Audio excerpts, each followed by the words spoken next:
What's up, guys? Coach Vassar, thank you for joining me with OTF Audio Daily Beats. We are already into July. As always, if you're new, appreciate you listening to me talk about these workouts. If you find value in them, information is in the description to support me. If you have any feedback, please let me know. Anyways, we're gonna break down July 1st on Tuesday. This will also repeat later in the month on Wednesday, July 16th. Interest on the treads, rowers, strength on the weight floor. We'll talk about the 2G, talk about the 3G.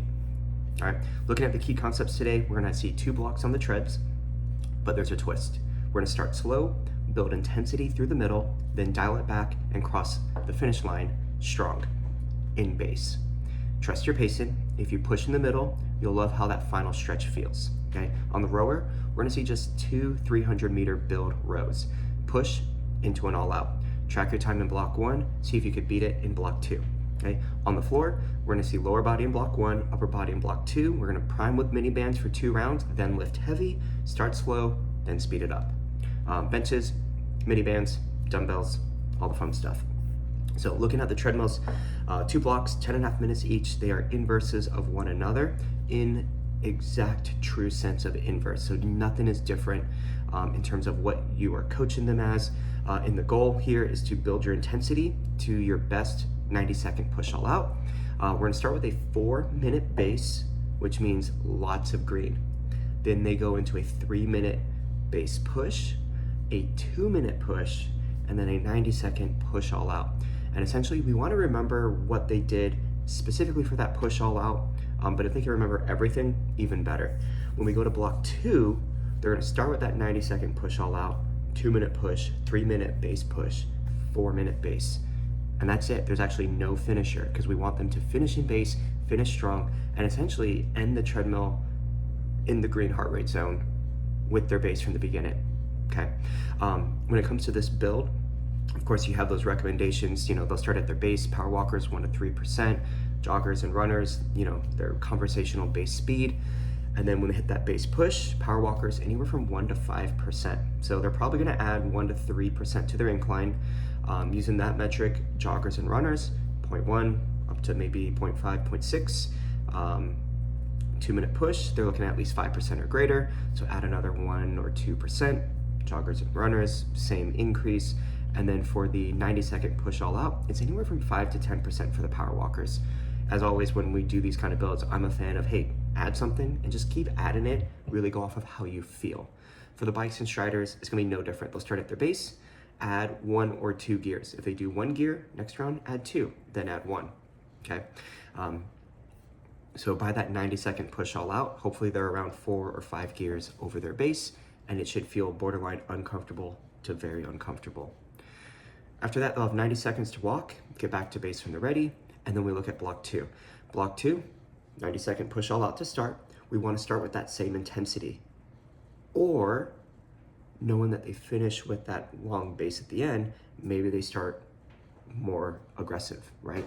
Maybe they do that 90-second push all out, but they're 0.1 higher or 0.5% more. And then they just keep that added amount to all the other efforts, right? During the push, it's gonna be uncomfortable, but heart rate should level out. During that base push, it should start to slowly come down. And during that 4-minute base, hopefully they're back to like 79 to like 83% of the max heart rate. And in fact, if they're kind of like floating between 83 and 84 during those final 2 minutes, that would be like an amazing thing to see. And then by that last 30 seconds, they're back down like 83 or lower. And they're definitely in that green and they feel really strong. There is no finisher for the treadmills. So once again, just keep that in mind. As soon as they're done with that 4 minutes, they're done, okay?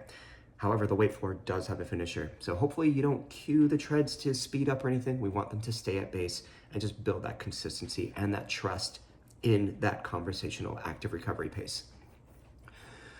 Weight floor, 10.5-minute blocks. Both blocks are set up the same way. You're gonna have 1 attempt of a 300-meter row, 2 rounds of mini band work, and then the time remaining is gonna be a tempo couplet. So in block 1, with that 300-meter row, they're gonna start with a 150-meter push into a all-out row for 150. Recommendation is, of course, use that 300-meter stored program. Okay, that way they're not stopping at the 150 and resetting it. Do 300, 300, down to 150 is a push. 149 down to 0, all out. This is one where we want to see the intensity change, whether that is their stroke rate or their split time or their just general approach to their wattage and their power output, right? I am a fan, of course, of split time and using stroke rate as well. So for that 150 push row, maybe leg drive is about 6 or 7 out of 10, 26 to 28 on that stroke rate. But then when they hit that 149, stroke rate will go up by 1 or 2, so maybe 28 plus, but hopefully split time drops by about 5 to 10 seconds. Okay, obviously that back half, because it's an all-out effort, should finish in half the time it took them for that 150 row. So if it took them 30 seconds for 150, hopefully that all-out only takes about 20 to 25 seconds to complete, or even less than that. Okay, whatever they do there, we're looking to match or beat the total time in block 2. So just remember that. After that, they go into two rounds of mini band work. We're going to see a dumbbell mid-band bridge. So the mini band will go just below the knees, so on the shins, just below, like right over the patella tendon insertion point. They're gonna do 8 reps there, and then we're gonna have a low side plank leg lift. So they're gonna be on the elbows, feet are stacked, top leg comes up and back down. That movement, even without the mini bands, are really tough. Recommendation is to actually remove the mini band, bend the bottom leg, and do that leg lift. The main thing with the leg lift though is the positioning.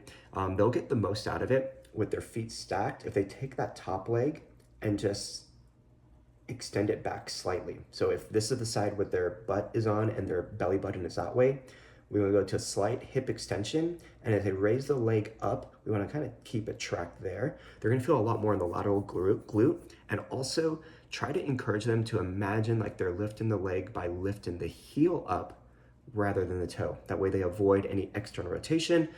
Think about neutral or even a slight internal rotation as they lift up that leg. It will really fire off that glute even more so. They'll have 2 rounds of that, and then they're done with the mini band for the block. Then we're gonna see rear foot elevated split squats. They're gonna do 6 slow reps, 3 counts down, pause, 1, 2 counts back up. They're gonna do that on the left side. They'll rest, and then 6 to 10 reps of a regular tempo on the left side. So 2 counts down, pause, 2 counts up. All right. Personally, I would have them use the same weight, something moderate, because that slow tempo is going to make that weight feel heavy. And then they're going to get even more reps afterwards. So with that rep range of 6 to 10, like if they use that weight and they got to 10, no problem, let's go up in the next round. Okay. If they start too heavy, they'll get through their 6, and then when they go for their regular tempo, if they can't get to 6, then it kind of defeats the purpose. So make sure to kind of start conservative so that way they have that room to grow on their weight choices. Okay. Do the left side, both tempos, do the right side, both tempos, and they're going to repeat that for the remainder of the block. Block 2, set up the same way. They have that same 300-meter build. We're looking to match or beat the row time from block 1. And then the mini band work, we're going to see my favorite, the low band single leg hold with the shoulder press. So this is where the mini band will be placed just above the ankle. Same thing as that plank leg lift. We want to drive the heel up and out, get that lateral glute on that side. The other leg that's on planted on the ground, that's used to stabilize you. And then we're doing both arms shoulder press. Okay. After that, they'll place both feet down, and then they'll do 8 hammer curls. Even with the mini band still around the ankles, we want some activation of the hips by driving the knees out slightly, a little bit of external rotation through the feet, just to get that tension on the band. They'll have 2 rounds of that, and then reverse grip low row. So if you have people who have any lower back issues, use the straps, palms up. They're going to look for that top position, 1, 2, 3, pause at the bottom. I really like to emphasize a stretch, and then before they move, pinch the shoulders, retract them, draw those elbows down and back, really get that squeeze in the upper back. Okay, same thing as block 2 or block 1. So first 6 reps, 3 counts down, pause, 1, 2 counts back up. Once they finish their 6, they rest, and then 6 to 10 with a regular tempo. Their finisher will be a unique thing with just body weight bench tap squats for the final 30. So just get the legs moving a little bit before, if it's the wait for group who started there, get the legs moving before they go onto the treads. All right, that's the 2G. Looking at the 3G, 2 blocks on the treads, 1 block on the rower, 2 blocks on the weight floor. On the tread side, very similar to the 2G, but the durations are changed up slightly. So base, push, and push are all 90 seconds, and then a 2-minute push all out. So that final 2 minutes should get pretty spicy for them. Same idea though, when we go into block 2, 2-minute push all out, 90 push, 90 base push, 90 base, no finisher. So same thing, we want them to kind of trend downward on that heart rate response and hopefully see like a mid-range green by the end of that 90-second base. They do have 90 seconds to recover between the 2 blocks. Of course, get back to base when they're ready. Now, for the rower, we're gonna see 2 movements done back to back and then a 400-meter build. Rest, and they're gonna repeat that for 14.5 minutes. We'll see Y-bell alternate and step out squat. So goblet position, they'll step out one side, come back other side. Of course, if you don't have Y-bells still, then med balls.